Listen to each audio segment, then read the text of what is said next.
Hello विद्यार्थियों, हार्दिक classes में आपका स्वागत है। आज हम क्लास 8th के चतुर्थ पाठ का अध्ययन करेंगे। पाठ का नाम है सदैव पुरतो निधेहि चरणम। सदैव यानी हमेशा, पुरतो यानी आगे की ओर, निधेहि यानी रखो, चरणम यानी कदम, हमेशा आगे की ओर कदम रखो।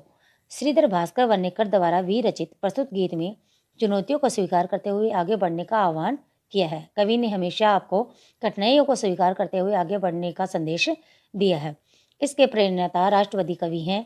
इस गीत के द्वारा उन्होंने जागरण एवं कर्मठता का संदेश दिया है। हमेशा जागृत रहने का और कर्म करते रहने का संदेश दिया है।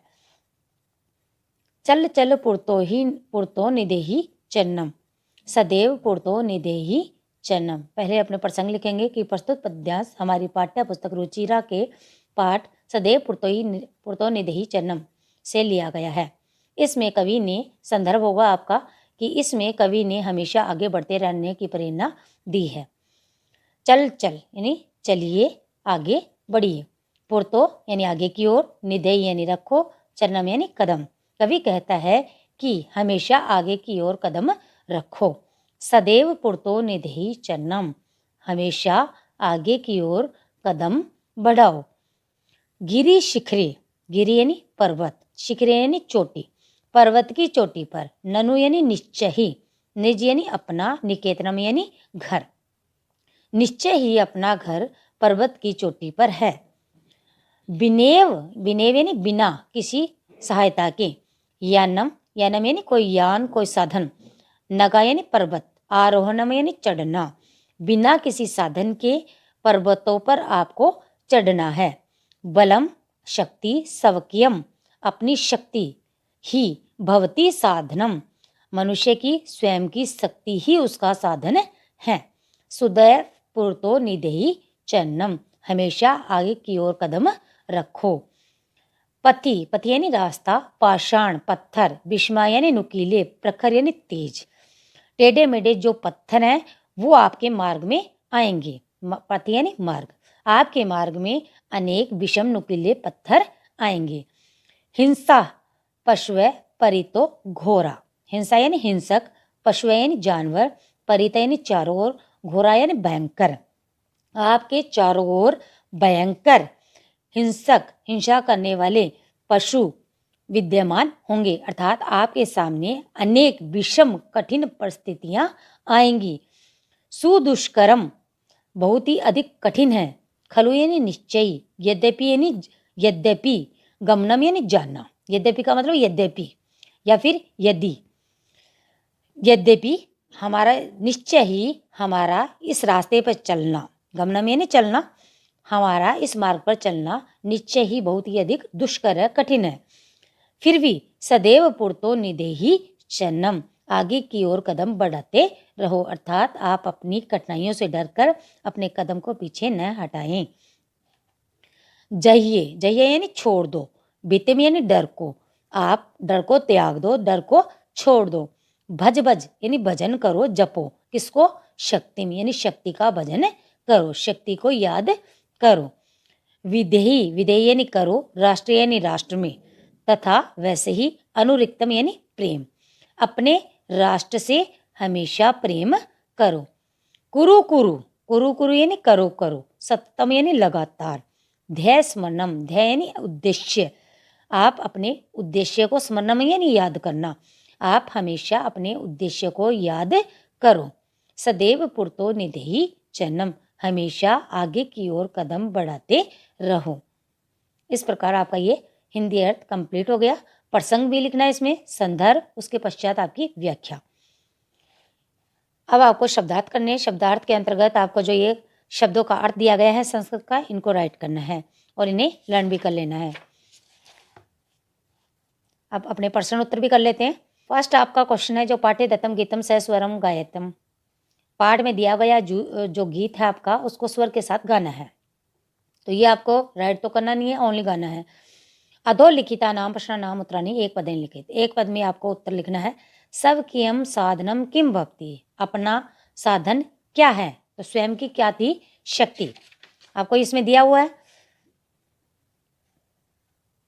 बलम सबकियम भक्ति साधनम, तो हमारी जो शक्ति है खुद की, वही क्या है? हमारा साधन है। सवकियम बलम, सवकियम साधनम बलम भवति। पति के विषमा प्रखरम, पति यानी मार्ग कैसा विषम और प्रखर होगा। वो पति के, पति किस कैसा है, पाषाण होंगे पत्थर, पाषाणा विषमा प्रखरा, पाषाणा यानी पत्थर। फिर अपना ये इसमें लिख देंगे। वैसे तो एक पद में देना है तो, लेकिन आपको केवल एक शब्द से ही इसका आंसर आ जाता है आपका, और एक वाक्य में जब दिया होता है तो आपको सेंटेंस पूरा कर लेना पड़ता है। सततम किम करणीयम, हमेशा लगातार क्या करना चाहिए, तो सततम ध्येय स्मरणम, अपने ध्येय को याद करना चाहिए, अपने उद्देश्य को।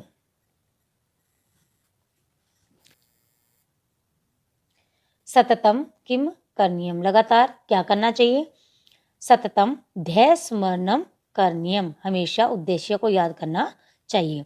एतस्य गीतस्य रचयिता, इस गीत के रचयिता कौन है, तो आपका जो नाम आया था श्रीधर वर्णेकर, तो ये वाला नाम लिखना आपको, श्रीधर भास्कर वर्णेकर, श्रीधर भास्कर वर्णेकर, ये इसके रचयिता हैं। तो कै की जगह आपको ये नाम लिखना है। स कीदृश कवि मन्यते, वे कैसे कवि माने जाते हैं, तो स राष्ट्रवादी कवि मन्यते हैं, राष्ट्रवादी कवि मन्यते हैं।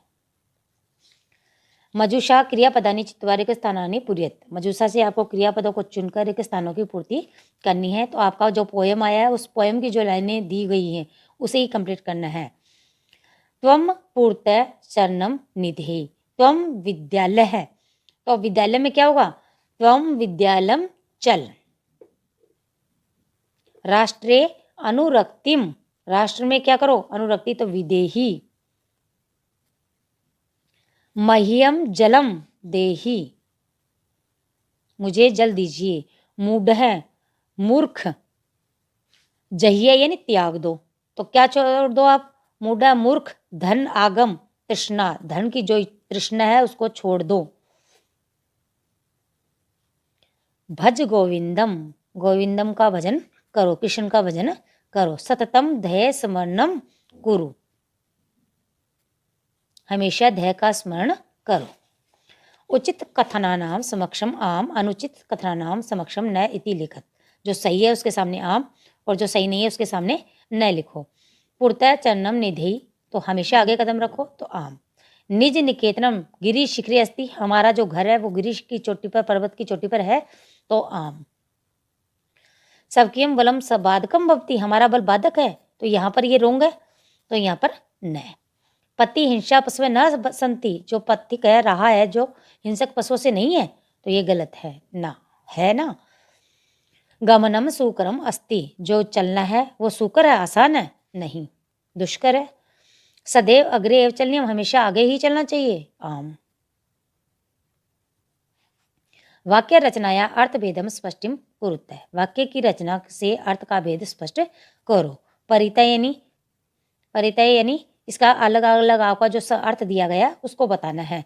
तो परितय होता है चारों ओर और पुरतः होता है सामने।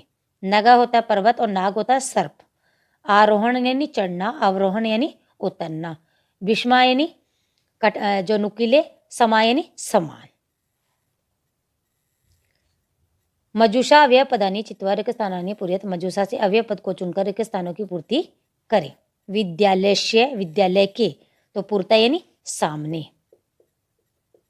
एकम उद्यानम अस्ति, विद्यालय के सामने एक उद्यान है। सत्यम सदा जयते, सत्य की हमेशा विजय होती है। किम भवान स्नानम कृतवान, क्या आपने स्नान कर लिया। कर लिया के लिए क्या होगा, खलु।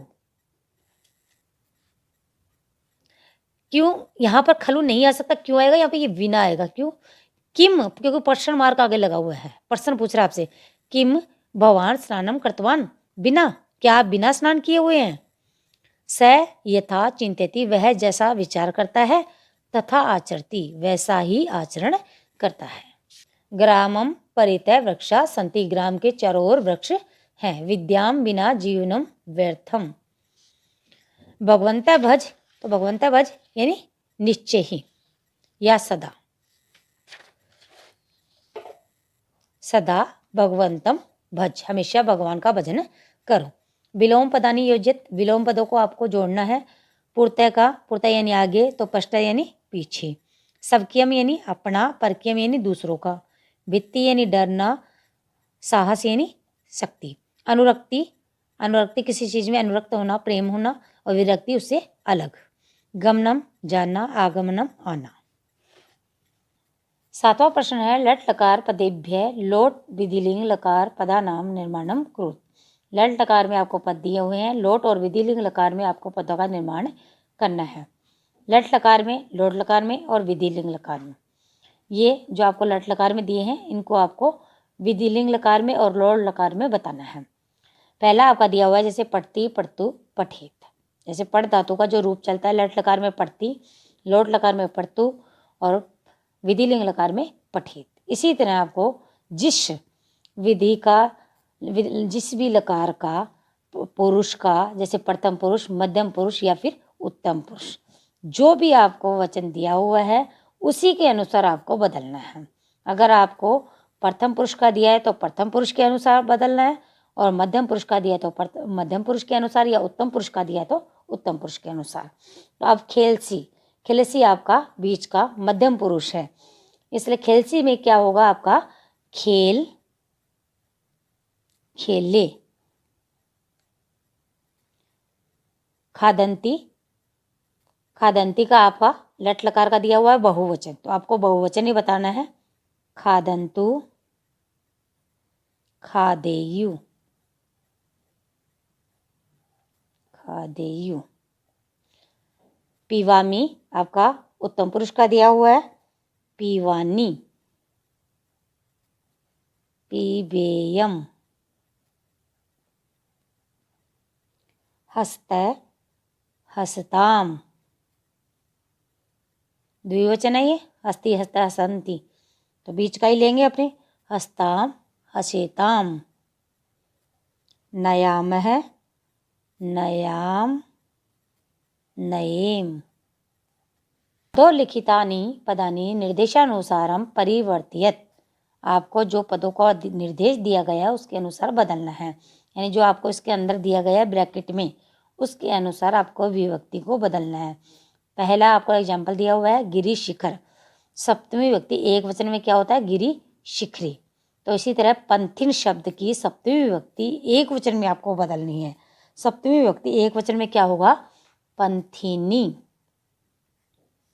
राष्ट्र दे रखा है, चतुर्थी विभक्ति एक वचन में बताना है, तो राष्ट्राय। पाषाण की सप्तमी विभक्ति एक वचन, पाषाणे। राम की जैसे। यान द्वितीय विभक्ति बहुवचन, तो बहुवचन में फलम फले फलाने की जैसे यानम यानी यानानी। शक्ति शब्द की प्रथमा विभक्ति एक वचन, शक्ति। पशु सप्तमी विभक्ति बहुवचन, पशुषु। इस प्रकार विद्यार्थियों आपका चैप्टर 4 कंप्लीट हो गया। अगर क्लास अच्छी लगी हो तो वीडियो को लाइक कीजिए, चैनल को सब्सक्राइब कीजिए। Thank you.